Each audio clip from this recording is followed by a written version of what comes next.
Yes, give yourselves a hand. It's a lot of good looking people in the audience today, and there are a lot of intelligent, bright superstars that some of us are going to be working for one day. Okay?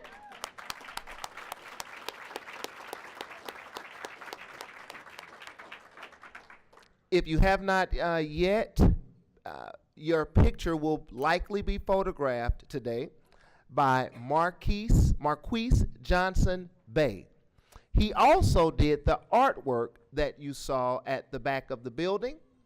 So you can reach him at marquisejohnsonbay.com. Again, that's just a shameless plug for our photographer and artwork. That's Marquise Johnson Bay. Now we're going to just get started. We have a selection from Alonzo Chadwick and Derek McDuffie, and I do believe that we're going to sing the first and third stanzas. So if you would just take a moment and stand. It's the way we do it at church sometimes. We got to shorten it down a little bit. Okay, so we're going to do the first and third stanzas. Lift every voice and sing till earth and heaven ring, ring with the harmonies of liberty. Let our rejoicing rise high as the listening skies. Let it resound loud as the rolling sea. Sing a song full of the faith that the dark past has taught us. Sing a song full of the hope that the present has brought us, facing the rising sun of our new day begun. Let us march on till victory is won. God of our weary years, God of our silent tears, Thou who hast brought us thus far on the way, Thou who hast by Thy might lit us into the light, keep us forever in the path we pray. Lest our feet stray from the places, our God, where we met Thee. Lest our hearts drink with the wine of the world, we forget Thee. Shadowed beneath Thy hand, may we forever stand, true to our God, true to our native land.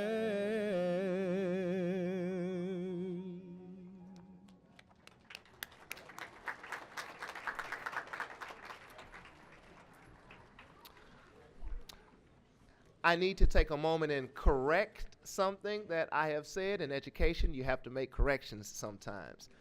This is the 8th annual Young Gifted and Black celebration. So this is the 8th annual.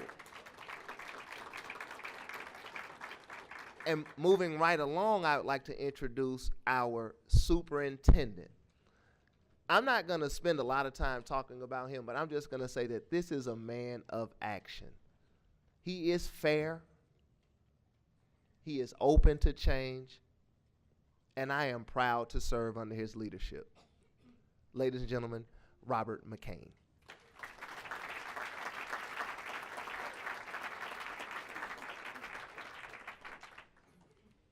Thank you, Isel. I must say that I think you're far too mild-mannered to be a Joe Clark imitation, but that'd be just me. What a wonderful evening this is, and I want to welcome all of you, families, friends, and most especially the students of Portland Public Schools to the 8th Annual Young Gifted Black Student Recognition Ceremony. I must say this is a special honor for me. I've had the privilege in the last several days of doing the opening for the Latino group and for the Asian Americans. That was last week, and then last evening, Antonio and I and actually Director Anthony were at the Native American celebration to honor their students as well. This is a very special opportunity for me, and I look at these beautiful young people here, and I think about events of recent days. This is about liberty. These are the future leaders of our country, and I'm proud to be with them.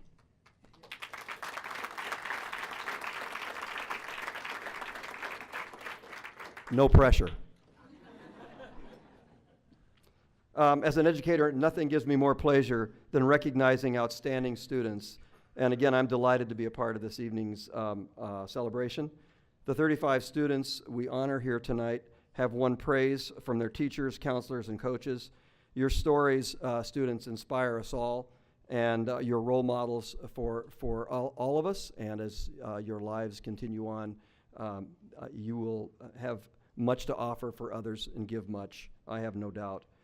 I also want to recognize that no person is an island, that people need parents and mentors in order to be successful. There are a handful of people that are resilient enough to do it on their own, but they are the exception and not the rule. And so at this moment, I would like to thank all of the parents and mentors and friends that are out there for the support you have given to these beautiful young people. Give yourselves a hand, and students, give them a hand, please.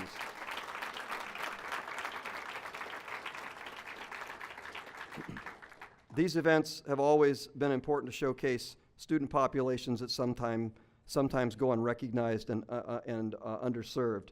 But in this political climate, where divisions and hate speech are on the rise, so sadly, now celebrations like this are more important than ever. It is critical that we come together and publicly demonstrate that diversity makes us stronger, a more beautiful and better community and people. Again, thank you, students, for all your hard work and dedication to your schools, and thank you, families, for being here this evening, and congratulations to all of you.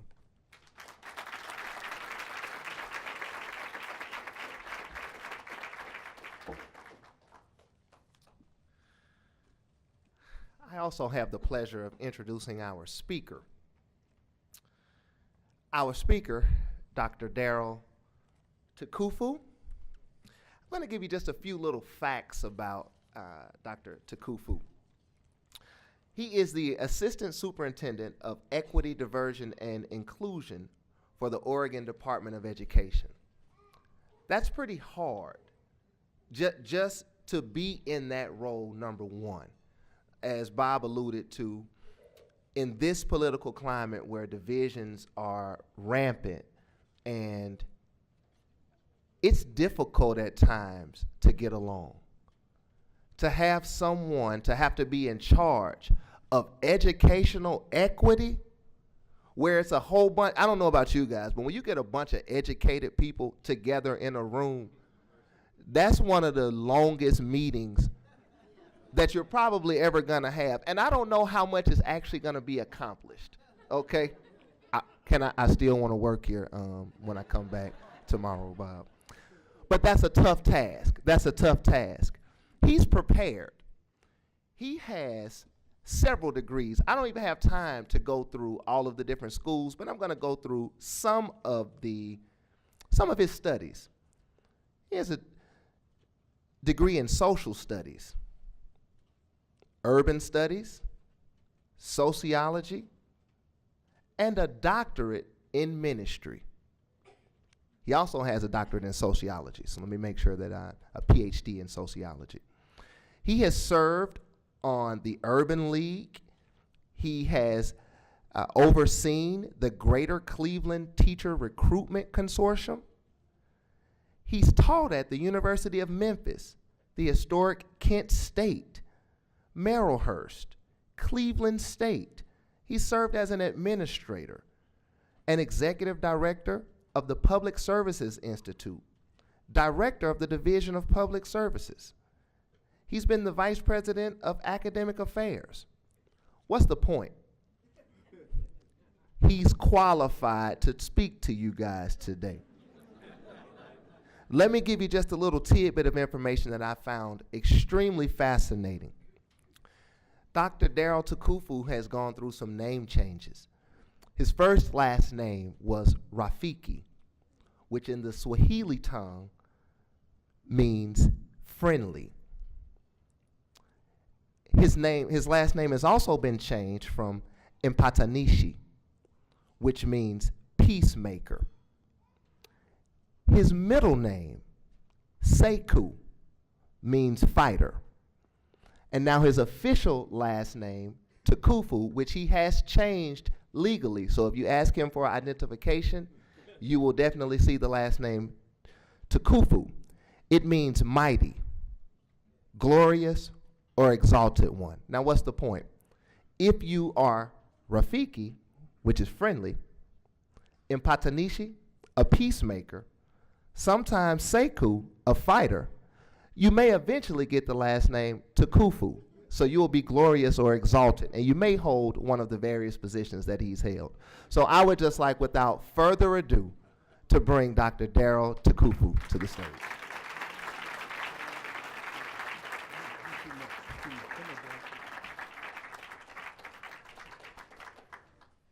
That's all we need to hear, right? Good evening. Habari gani, salam, shalom, privyet, konnichiwa, hi, how are you, what's happening, what's up? I want to make sure I touched everybody. Andrea, you have done a great job. I didn't know what to expect. Superintendent, she needs a raise. This is really great. To the awardees, you all will be in my position tomorrow. I'm ready to retire. But really, it's great to see you all, and then just hearing about the eighth year. My goodness. When we left here, it was 24 years ago, and my family and I, we left 24 years ago, and we went back to Ohio, where I'm originally from, by way of Africa, of course, and then moved around the country and in Tennessee. But it's good to be back. My family will be here joining me soon. I've only been here 4 weeks down in Salem, and never thought I would come back, but the photographer's mother had something to do with this, a lot to do with this. She and the Brooks, Sam and Margaret Brooks, because they kept approaching us every year. They would come down to Tennessee about coming back to Oregon. We said, I don't know now. We've been there a while, and we know different things that tend to happen in Oregon. But one thing I mentioned to the media earlier is that we can always come to places like this and see you all, because I can tell by looking at you that you're not going to let things like that tend to happen anymore in terms of that. I mean, we got to give applause for the heroes.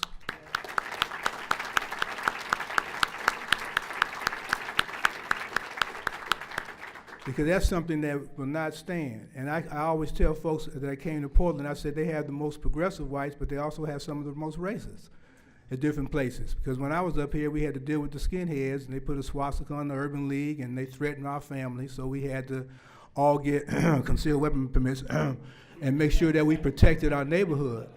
Not saying that you need to do anything like that, but that's what we had to do at that time. But let me also greet you another way. I also have a son that calls himself a rapper, so he said he got that from me. I said, how'd you get it from me?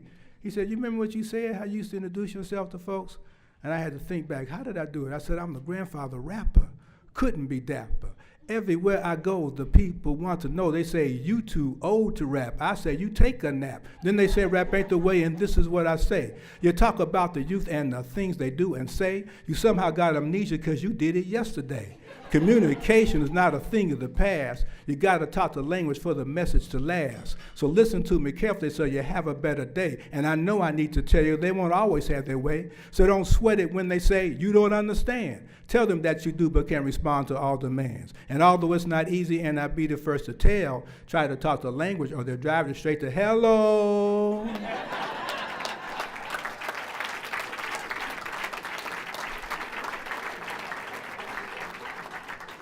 But I just stopped by to spend a little time with you, young folks, because I know you are already getting all these A's and all, A pluses and so on and so forth, and you get a little upset when you get a little B or B minus or C. Some of us can tell you sometimes those B, C minus, and C inspires us to get those B pluses, A pluses. But just in case sometimes you feel a little down, there's a few things I want to leave with you. First thing is this, and that's helped me. First, you have to keep the faith. Keep the faith. No matter what your faith base is, be it Christianity, Islam, Morism, or what have you, whatever it may be, Judaism, Yoruba, whatever it may be, have that inspire you. I know we're in a public institution, but that's all right. I'm speaking as a minister. So therefore, you understand that you have to make sure you have that faith. But you can also look at faith another way. How many of you can swim? All right. The rest of you, I guess you can swim, right? Some of you said you didn't swim because of your hair, right? You didn't want to mess up your hair. I heard that.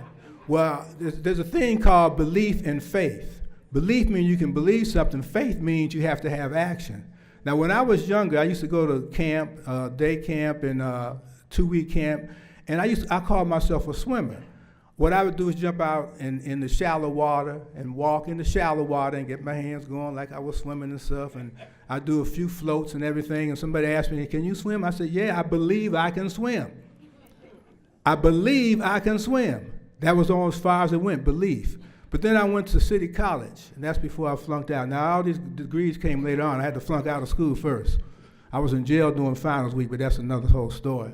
But anyway, what happened was that I had to try to obtain an A in swimming. So what we had to do was jump into deep water. And I said, no, I mean, I can swim, but I would swim on the side of the shore, just holding on to the side. But what happened was to get the A, I jumped off and then started treading water like I didn't know like I knew it all along, and had to jump off a 20-foot diving board. Jumped off there one time. I said, oh, this is easy. I started jumping off every time, just running up, jumping off the diving board. But that's because of faith. That's action. So you can believe something, but faith has to stay with you. That's your action. You believe that you can do well in school, and obviously you're doing that, but your faith, your action is going to keep you still doing that. So that's the first thing you got to do.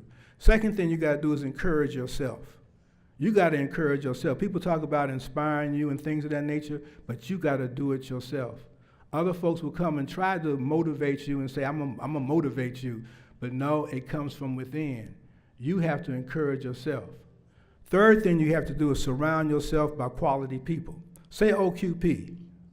OQP. I didn't hear you. OQP. OQP. That's only quality people. You got to surround yourself by folks who are going to help build you up, not tear you down, because you're going to run into folks who will say you nerds. You think you know it all. You a nerd. You get all these A's and all. You tell them that's all right. Tell them you Nubian elegance, rare and divine, and see what they say. Now, I said that because my goddaughter, I had a book called Nerd, Nubian Elegance, Rare and Divine, a guide for high-achieving African-American students. And basically, I talked about that, is that you looked at that connection there, and nothing wrong with that at all. And even when I said about surrounding yourself by quality people can be members of your family, they can be members of your religion, they can be members of your same race and ethnicity, it can be members of other race and ethnicities. You don't have to confine yourself to just who you are right now in terms of how people look at you or say you are, because we have folks who are mentors who are beyond that. I had to expand it. I had to learn that through life. I said, no, it just can't be folks from my particular neighborhood and community. But Portland, you helped me understand that. Because before I moved to Portland, I saw everything in black and white terms. But it helped me to come to Portland and our family to be able to be more expansive and broad in terms of those folks we surrounded ourselves by. I was a member of American Leadership Forum, and some of you know about ELF. So I was a member of ELF, the 7th one, so that was back in 19 blah, blah, blah. But anyway, during that time, we had the most diverse group in terms of Native American, Asian, Latino, African, African American, white. And so what happened was we developed a brotherhood and a sisterhood that just can't be accomplished anywhere else. So that helped us begin to move out. So you gotta be able to expand beyond that. That helps us in terms of dealing with some things. Another thing you gotta do is don't trip. Now, trip seems to be a term that we use no matter how old we may be, because y'all still use that, don't you? Somebody tell you don't trip, don't mean don't get caught up in some craziness and stuff. So what happened means don't trip. So you gotta don't trip. Also, what you gotta do is have set goals and objectives. Now, when you get into business, any of you majored in business? One major in business? Okay, well, even if you're in business or not, there's something called a SWOT analysis. Those folks out here know what those are. They try to build up strategic planning. So they say you got to deal with your strengths, your weaknesses, your opportunities, and your threats. Strength and weaknesses basically of your organization. What strengths? What are your strengths? What are your weaknesses? Opportunities are more external, and threats. Well, I use it in terms of individuals called a SCOB +1 analysis. Strength, challenges, opportunities, and barriers.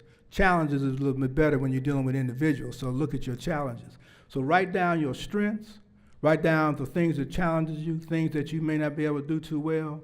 Then your opportunities, those things that you may be able to go to at some point in time, and barriers, what's keeping you from doing that. It may be just not having a car to get around. That's a barrier. I see you smiling, you wait for your car. So there's a barrier there. So what happens is you gotta make sure you look at that. So you deal with your strength, your challenges, your opportunities, your barriers. And I have +1, another question you may wanna ask yourself, what is it that I wanna be doing so many years from now? What you do is write those things down.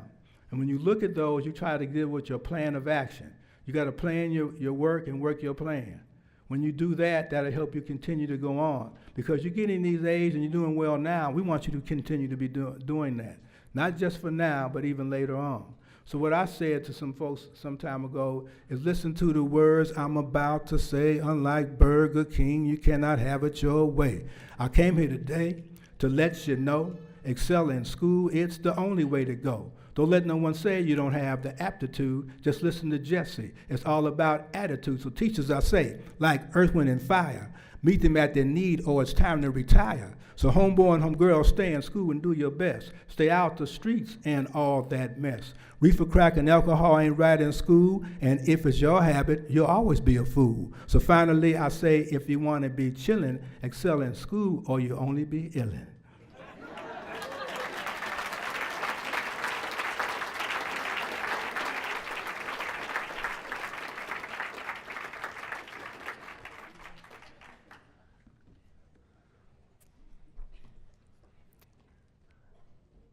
Thank you again, Dr. Takufu. Thank you. Let's give him one more round of applause.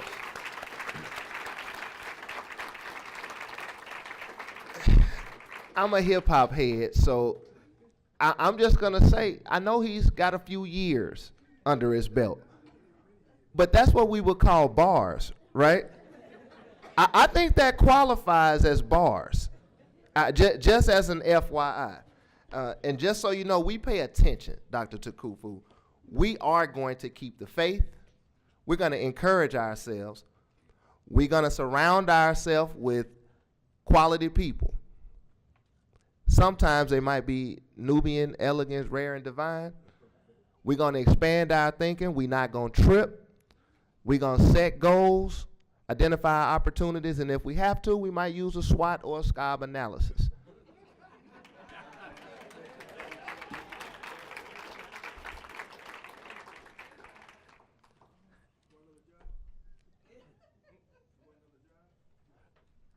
Yes. I mean, no, not, I mean, let's talk afterwards. Now we need to recognize people that are very, very important, because without these people, none of our honorees would be here tonight. And those are our parents, families, and guests. To do that, we have one of our board members, Dr. Julie Esparza Brown. She told me to not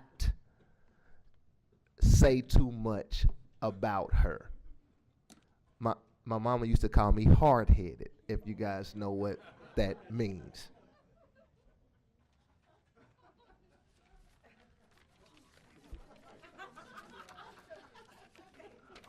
Okay. There is something very important that I wanted to mention. And I'll read it first. Due to the strong support of her family, after having one Mexican teacher in high school, she, Dr. Brown, was determined to pursue a college education. Throughout her higher education path, she was encouraged by mentors along the way who opened the doors for her until she received her doctorate. Now, she believing her success was partially attributable to good luck. Her objective as a board member is to ensure that each student's success is not due to luck, but rather providing educational opportunities to help each student reach their potential. She don't want you to go through life feeling like you made it on luck. She wants you to have an intention to be successful, and for us, the community, to band together, bond together, strive together, struggle together, whatever it takes for our young people to be successful. And that means a lot to me. So come on up, Dr. Brown.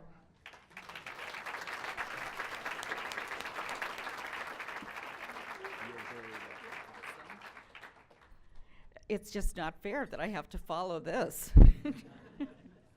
Well, thank you, all of you, for being here. We're so thrilled and privileged to be celebrating all of you and your accomplishments and your intellect and all the potential for your future. And as was said about me before, I am a board member, and I chose to be a board member. I'm the first Latina ever on the school board. Because we want to ensure that all the kids that look like you, that look like me, and have other challenges, have the best education possible so that you can do whatever you want to do. Again, not based on luck, but a plan. And we are planning to give you the best education that we can. Now, all of this, could it be done without some special people here, right? Without the support of your parents, your teachers, your counselors, your principals, and the people that work with you daily in schools. So what I would like us to do now is for us all to recognize those supports, those people that are helping you to be here tonight. Let's give them all a big round of applause. Thank you. Thank you, families. Thank you.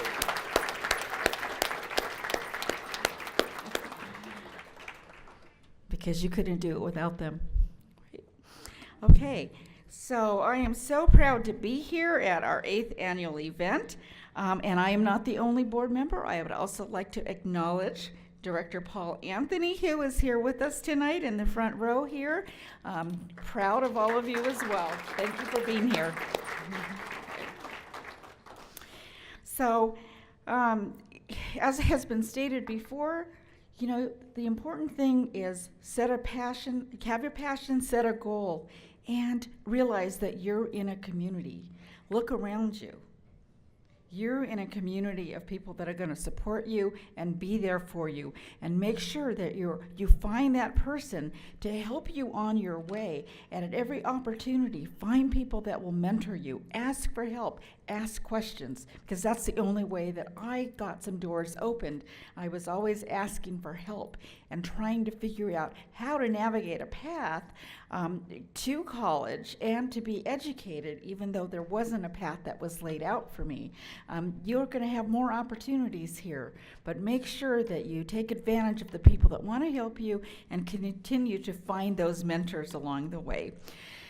So I am proud to be a Portland Public School Board member for gatherings like this and the Si Se Puede event that I attended just a few nights ago to see the brilliance of our youth and our future. And it makes me excited for our future, even in these difficult times when we're, as a community, going through such challenges around divides, the divides that have been difficult to breach here.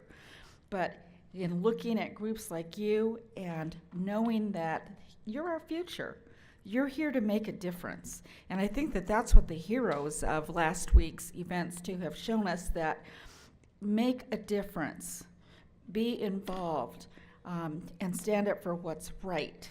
So again, I'm proud of you. We're so honored to be honoring you tonight, and proud of the family and community that's here to support you. You demonstrate the real power of education and celebrate the richness that our students bring to our city and our schools. So on behalf of the entire Portland Public School Board, I offer my warmest congratulations to you all and your families and our educators. So thank you so much, and enjoy the rest of your celebration.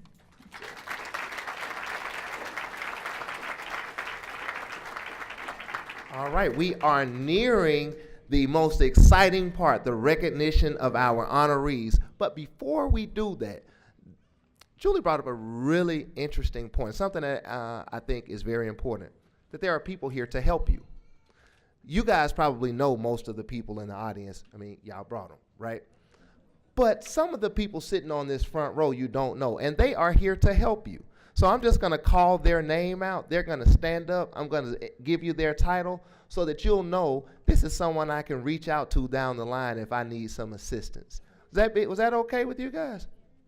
All right, we're going to start with the director, one of our assistant superintendents, Dr. Antonio Lopez. And just remain standing for just a moment. We have Director Paul Anthony. We have our Chief Executive Officer, Yusuf Awad. Carolyn Leonard. Dr. Reginald C. Richardson. Dr. Takufu. Dr. Julia Esparza Brown. And our Superintendent, Bob McCain.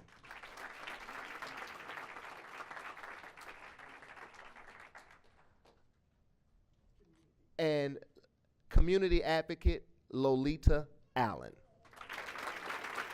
Take a good look at these people.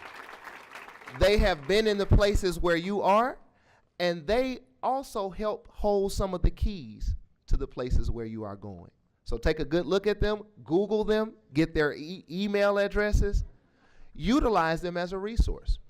And to you guys, we'd like to say thank you for the hard work, the long nights, the no rewards. We appreciate you. We know we talk about some of you guys, but we appreciate the hard work and the dedication that you guys give to your jobs to make events like this possible for us and our students. Thank you.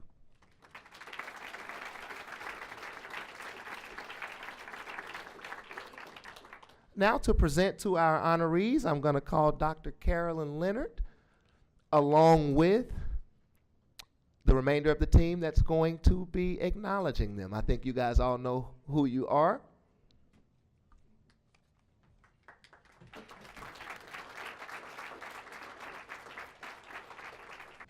Good evening. It is a real pleasure to be able to acknowledge and give the certificate to the superintendent for presentation to the students who are being awarded tonight. I want you to understand, Andrea Wade wasn't on the front row because she's probably taking care of something, but if ever anybody worked hard, Andrea Wade is my kind of person. She wants everything to be perfect, and she is definitely on the side of parents and community and students. So I'd like for us to give her a hand before I proceed with it.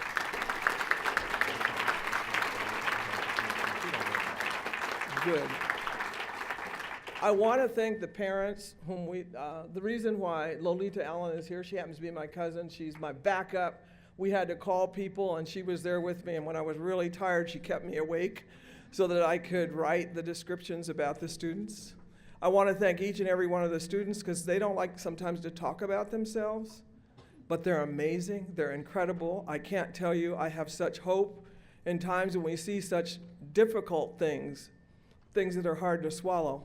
When I read the stories and talk to the people that sit before you, I know there's hope. They are our hope. And one thing I kept saying to them, I wanted to get their voice, and they would kind of think, well, what would Mom want me to say? What would Dad want me to say? What did my teachers tell me to say? I said, no, I want to hear your voice, because we've lived long enough that we put limitations on what we think you might be able to do.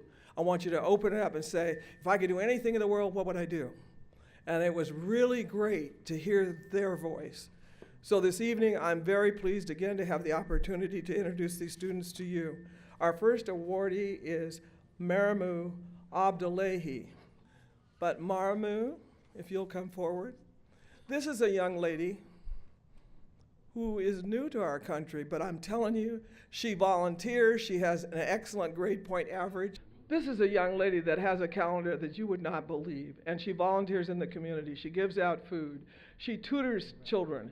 As I was interviewing her, as I exited her house, 3 little kids came up to the door and they wanted to know, are you going to tutor us today? Can we come over today?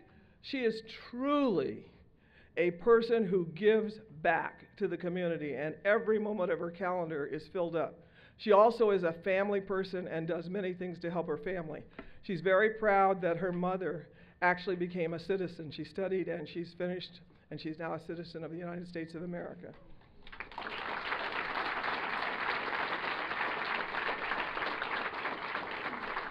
Our second awardee is Yosha Aknes. Yosha, her name means woman who protects. It's Russian. I thought it might be Japanese. She's a person who's testified at the school board meeting. She's testified at the State Board of Education. She stands up for equity, and she believes when there's something that's not right, she has to stand up and speak to it.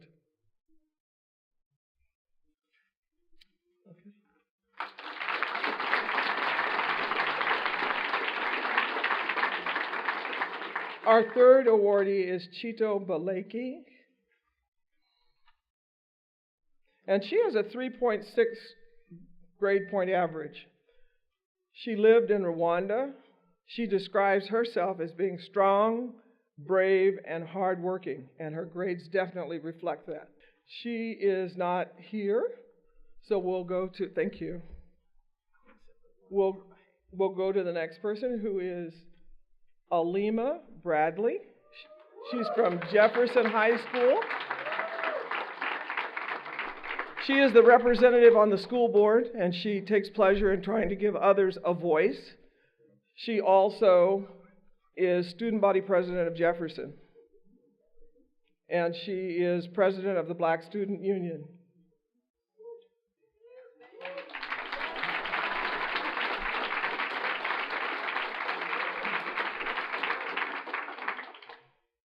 Our next awardee is Dominic Branch, and he's called by his friends Domo.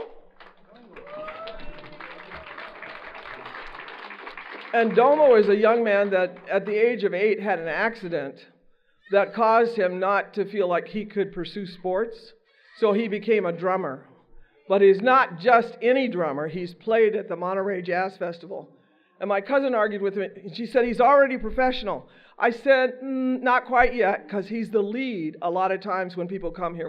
When Marcellus came, he was the opening act. And I said, but he is ready to become the act, and there will be people opening for him.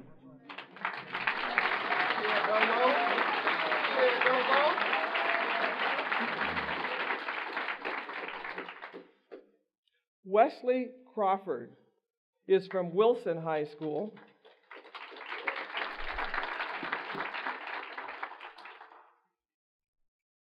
And he is what they call the Associated Student Body President.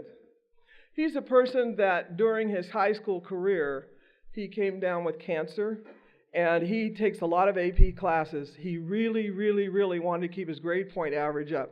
So he managed his therapy with his studying, and he was able to keep his grade point average. He gives us courage because he was able to get through all of that and now is cancer-free.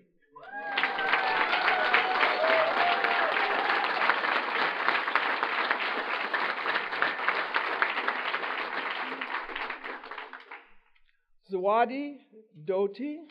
She's from Cleveland High School.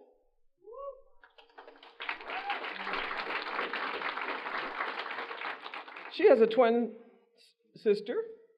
She's a member of the Black Student Union. She's in National Honor Society, and she takes 4 IB classes, and of course, she is a super academic achiever.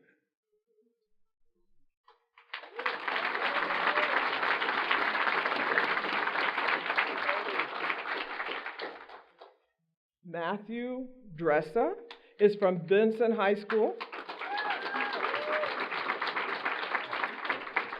He's a communications radio major. He was telling me about things he's doing. He is, with others, building a float for the 2017 Rose Parade.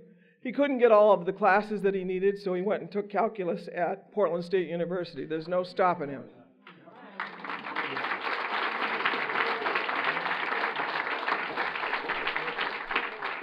Yvette Doomer is from Franklin High School, and is she with us? She's not with us today, but I'll tell you about her. She happens to be a student who is a 9th grader, who when she started out in school she didn't feel like she needed to step up to the plate and get good grades. She wasn't getting bad grades. But then she said, wait a minute, I'm going to step up to the plate and I'm going to get A's. She is now a role model in her school. And she checks in with other students and says, hey, do your homework, be there on time, don't mess up. And she is an A and B student at her school.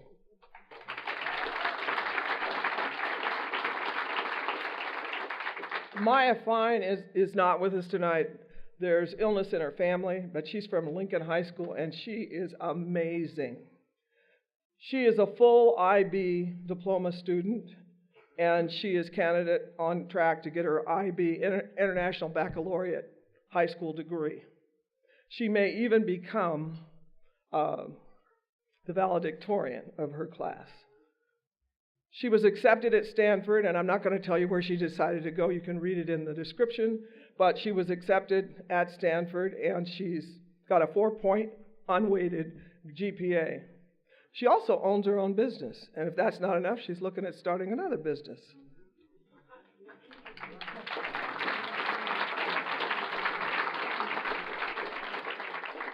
Donnell Hendricks.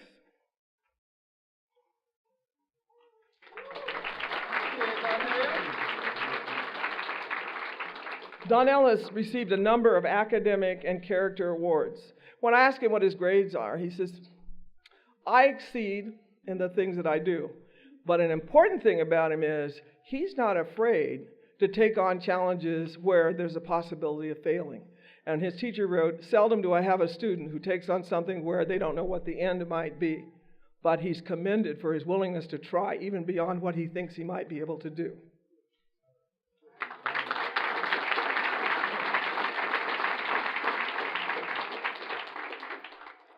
Aoja Hill is a 12th grade student at Roosevelt High School. She's described as exceptionally intelligent. She's written and published a book, and she's a very modest person.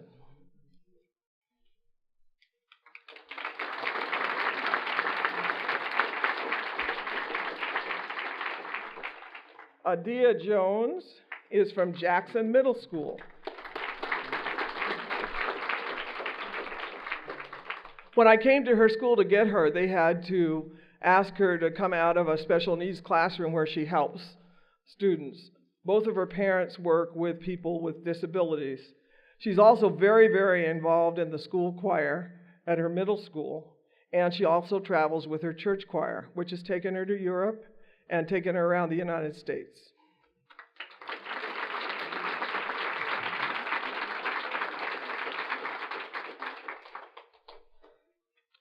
Sydney Jones.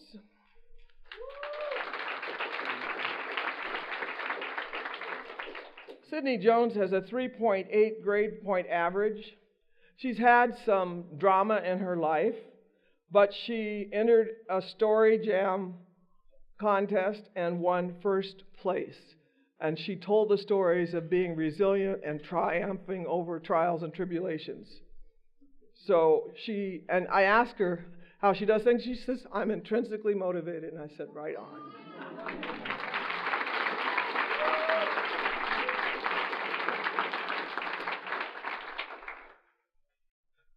Gloria Katanga is from Selwood Middle School. She's an 8th grader.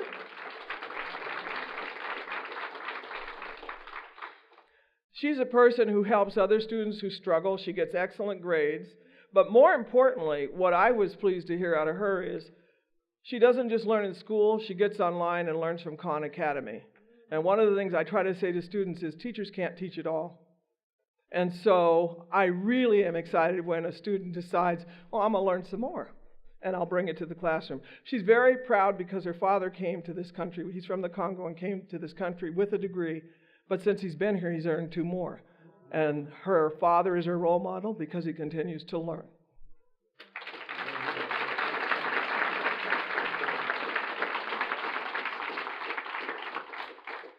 Bryn Ladd is a 2nd grader.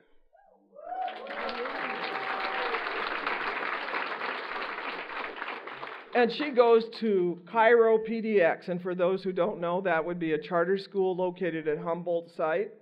She's talented and gifted in reading and math, and she goes to groups above her grade level in order to be challenged.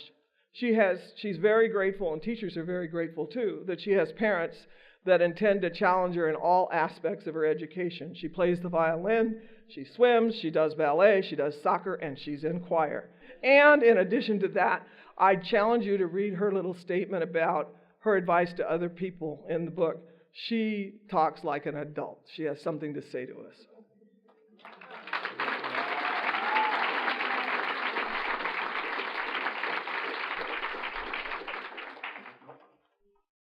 Walanja Mashimango is an 11th grader at Madison. He's a straight A student. He aspires to be a lawyer. Right now he is a caddy at a golf course because he's going to be able to earn a scholarship if he does that for 2 years. He also is co-leader of the Pan-African Club at his school.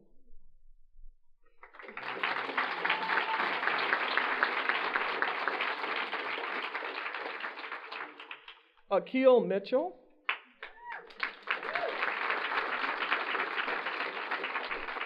He's a 4th grade student at Buckman. He's a tag student. He won a science contest where he did an experiment. It was shown, he demonstrated it at OMSI. He wants to do math calculations for NASA. How's that for something?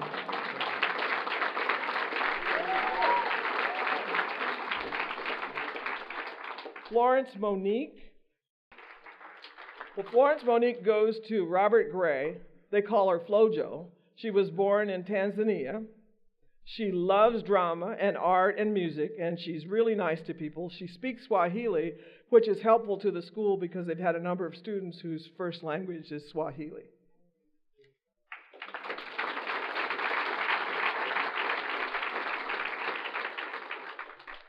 Michael Morgan is from Benson. He's an 11th grader. He has a 4.0 grade point average. He's a double major in architecture and construction. He had a teen mom who had him when she was in high school, but she managed to graduate on time. He's very proud that his mother has been there for him all the time. In fact, she even joined the military.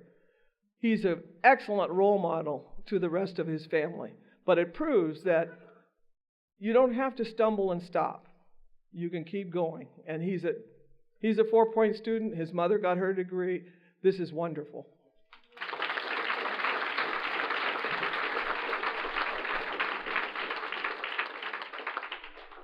Musha, and I may stumble on your name, so I want you to correct me. Muthubi.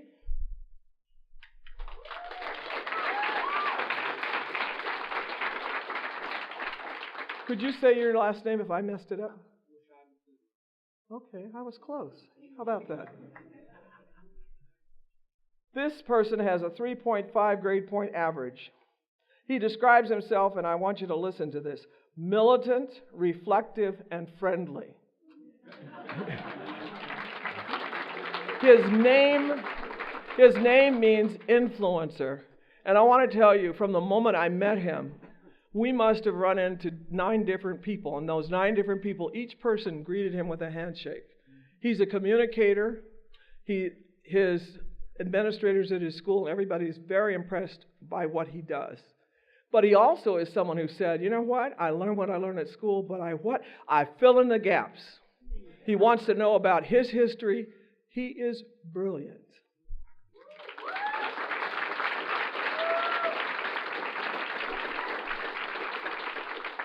Dylan Palmer is from Grant High School.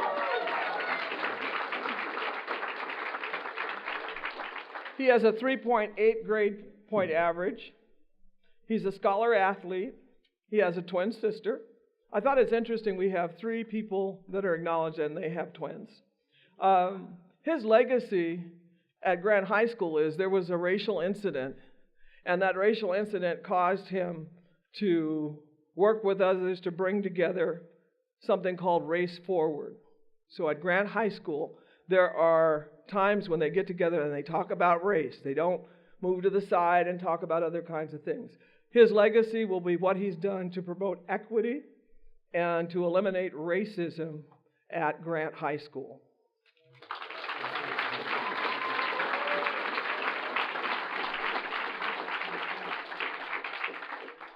Marquise Penn.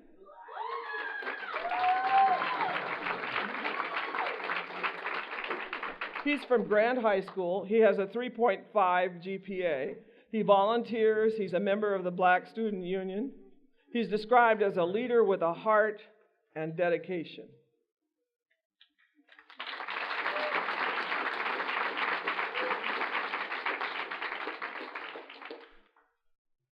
Soliana Saeed.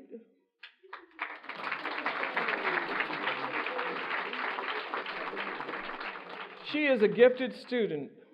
She speaks English and Chinese at school, and she speaks Amharic and English at home. In a number of her classes, she has moved forward so that she can get a more challenging education. The teacher who teaches Chinese describes her as someone who's truly gifted. When she tested her midterm, there are 150 characters and words that the kids have to learn over the year. Well, by midterm, she had learned 112 of them. And she spends her breaks listening so that she can get the language right, because her parents don't speak Chinese. Imagine that.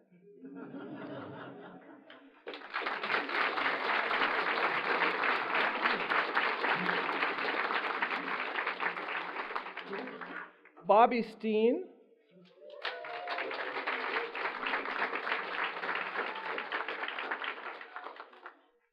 Bobby Steen goes to Alliance at Meek.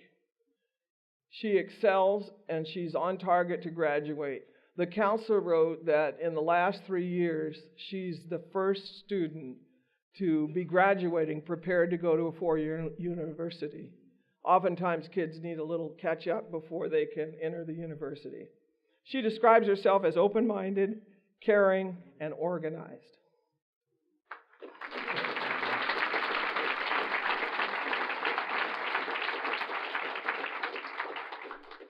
Taya Skylar Tate.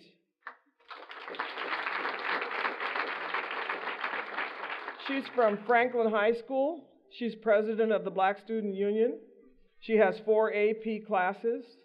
She wants to be an English teacher, and she attributes that to her English teacher.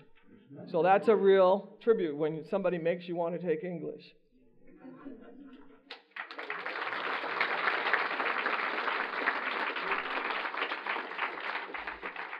Enoch Tchesky.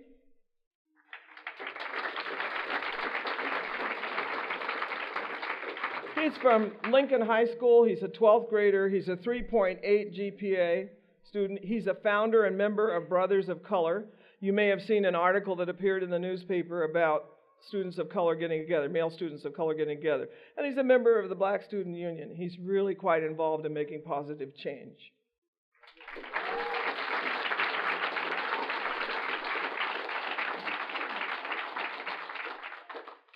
Alana Valerio Mendieta is from Mount Tabor. She's an 8th grader. She was born in Santiago. She's described as brilliant, bilingual, and she volunteers and gets involved in a variety of activities. She also won for the Portland Public School District the Spanish Spelling Bee, and she went to state.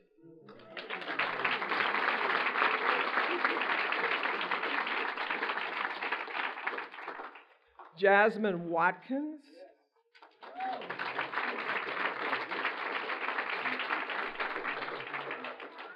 Jasmine Watson has a 3.77 GPA. She has at least 4 AP classes. At one point, she's living with her great aunt. She and her sister are. Her family right now is having some financial difficulty.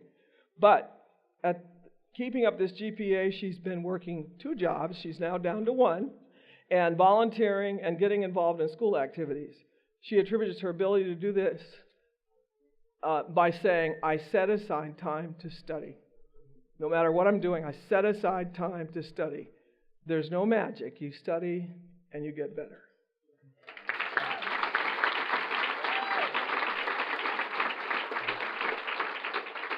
Kamaria Watson.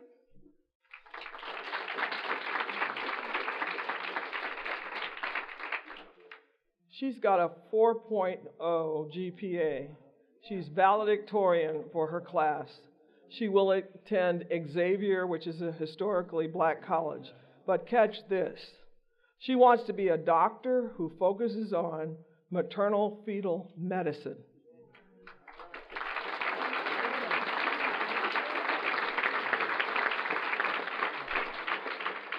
These students are absolutely amazing. They should give us hope. They should tell all of the teachers and everybody, no matter what our circumstance, there is a way out. Read their stories and you'll understand there is great hope for all of our students. And if we work hard, we can tap the potential that they have. The important thing to understand is we honored 30 students, and it was really hard to cut it down to 30. They are icons of what exists in our Portland Public Schools. And you will notice, I think all of the high schools are represented. So whatever high school you go to, there are those students, and we must work to surface their potential.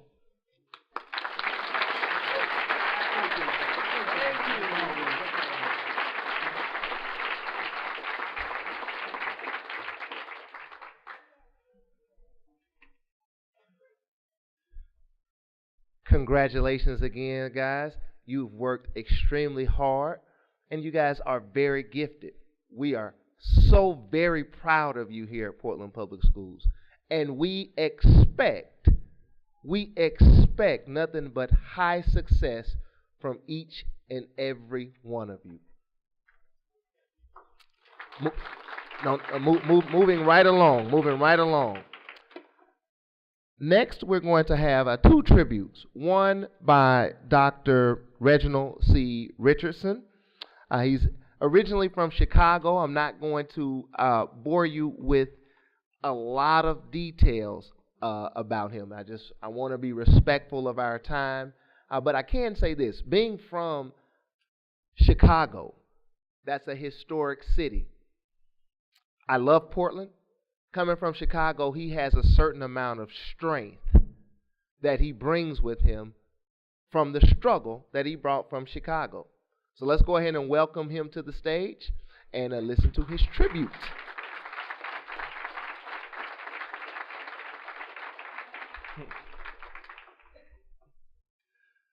The struggle is real.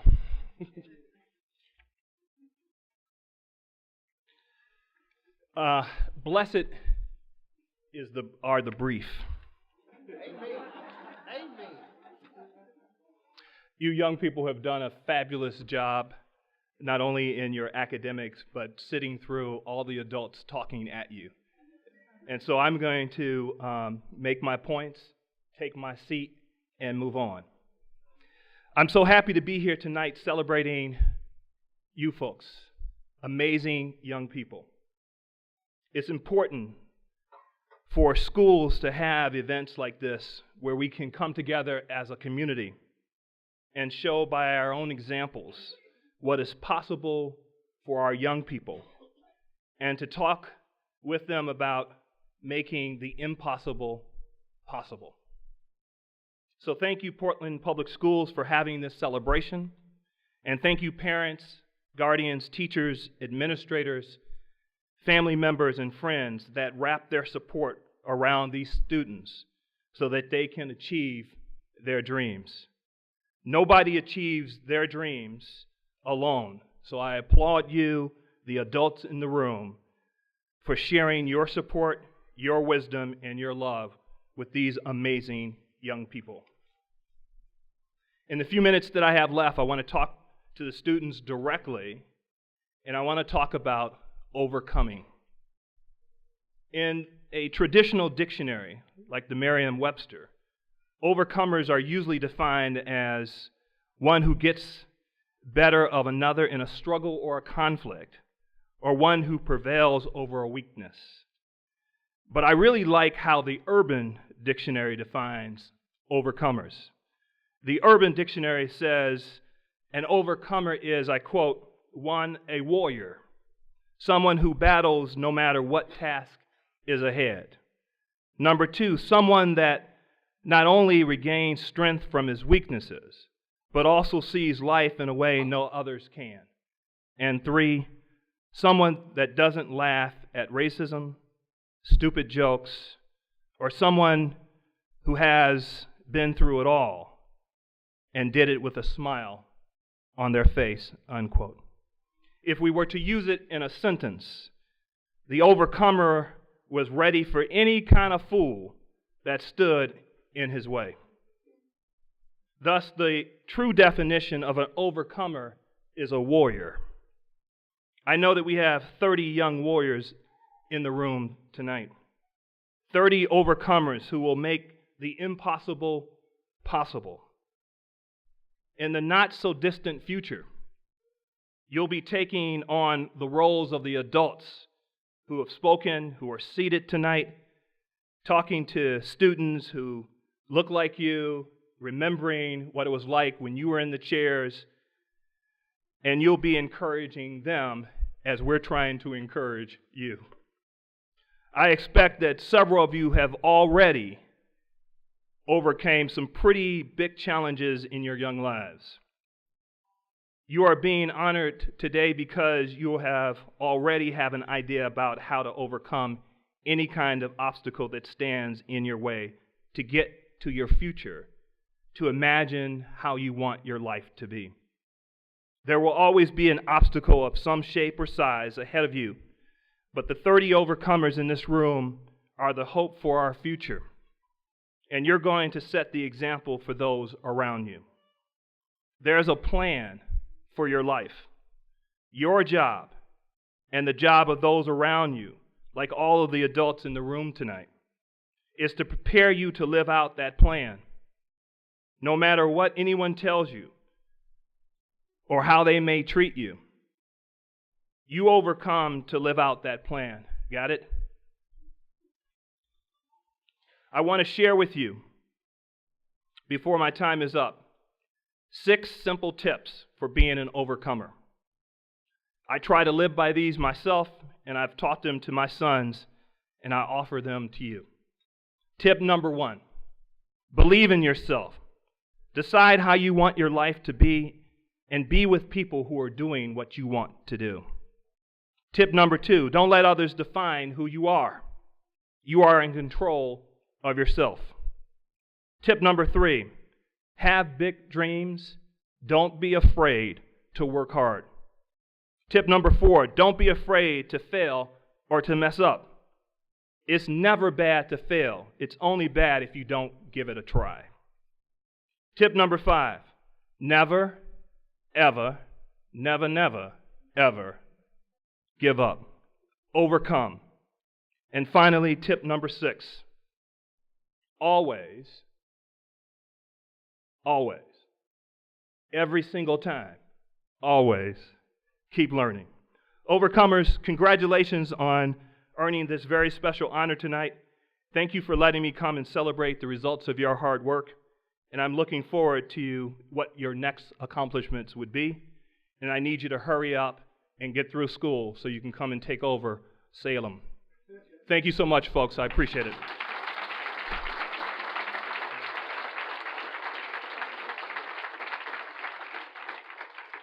Keep on learning. Keep on learning. Now, just before we close out today, we just need to recognize one additional person. Andrea, no, come on down here. Come on down here. We can't go anywhere until you come down here in the front. We have something special for you. We talked, yes.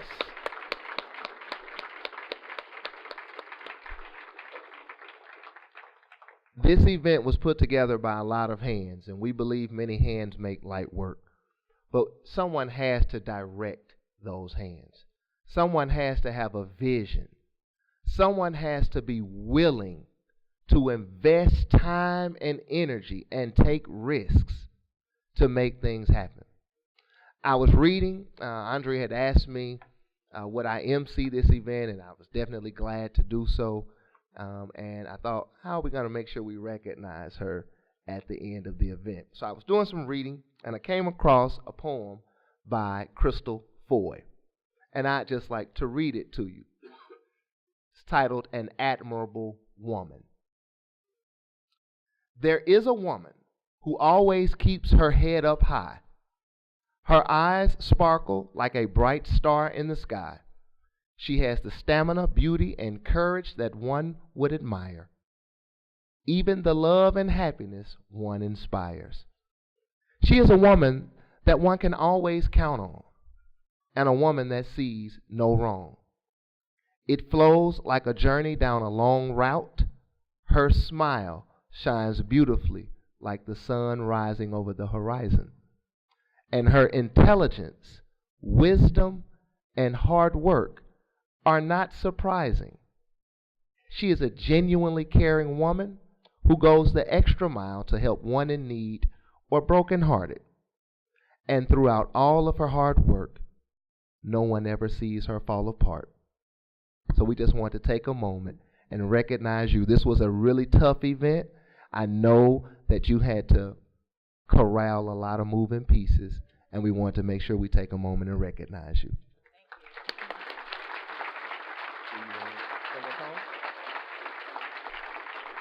All right. On your way out, make sure you shake someone's hand, hug someone's neck, and keep looking up.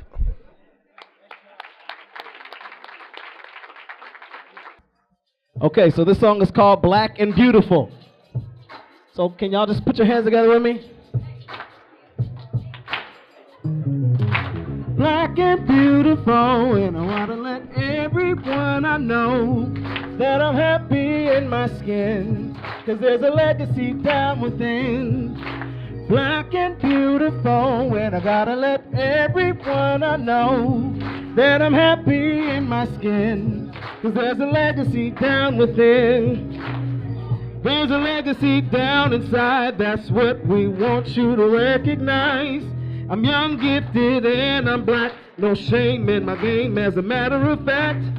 I'm proud of the skin I'm in, daily celebrating resilience.